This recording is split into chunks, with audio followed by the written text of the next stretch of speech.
Ever wanted to present your Google Slides without taking over your entire screen? Maybe you need to access other apps, check notes, or multitask while still keeping your presentation visible to your audience.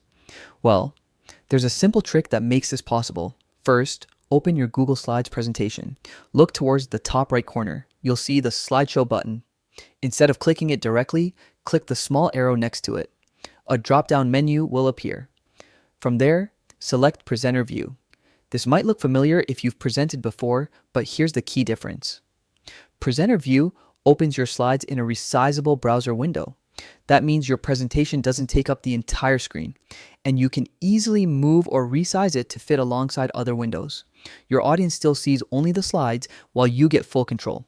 In this mode, you can navigate through your slides, check your speaker notes, and even switch to other browser tabs without interrupting the presentation. It's perfect for multitasking or making sure everything runs smoothly while presenting. So next time you're presenting on Google Slides, skip full screen mode and use the presenter view instead. It's simple, efficient, and keeps you in control. Give it a try and you'll never have to worry about losing track of your notes or switching between apps during a presentation again.